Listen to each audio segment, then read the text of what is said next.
ஆனால் நம்ம வந்து அப்ரூவர் ஆயிடுவோம், நாம் வந்து தப்பை ஒத்துக்குவோம், மன்னிப்பு கேட்டுருவோம் அப்படிங்கிற மாதிரிலாம் சொல்கிறாங்க. இதை வந்து விஜய் சேதுபதி சாரும் பார்த்துட்டாரு.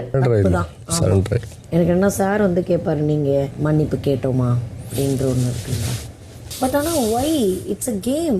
கேமில் எதுக்கு நான் வந்து புஷ் பண்ணதுக்கு எதுக்கு நான் மன்னிப்பு அவங்க அவர் ஷோ ஸ்டார்ட் பண்ணது ஃபஸ்ட்டு சொன்னது அதுதான், நீங்கள் மன்னிப்பு கேட்க வேண்டாம், அப்ரூவர் ஆக வேண்டாம், வேறு ஏதாவது சொல்லுங்கள் பார்ப்போம், இதெல்லாம் இல்லாமல் எனக்கு வேறு ஏதாவது காரணம் சொல்லுங்கள் நீங்கள் தப்பு பண்ணதுக்கு அப்படின்றாரு. இவங்க என்ன சொல்கிறாங்க, அதுக்கு முன்னாடி நடந்த டாஸ்கில் என்னை வச்சு அமுத்துனாங்க. அவர் டென்ஷன் ஆகிட்டார். அதெல்லாம் வேறங்க, நீங்கள் பண்ணது அக்ரஷன், அதுக்கு எனக்கு ப்ராப்பராக எக்ஸ்ப்ளனேஷன் கொடுங்க, இந்த நொண்டி சாக்கு சொல்கிற மாதிரிலாம் சமாளிக்காதீங்க அப்படின்னாரு.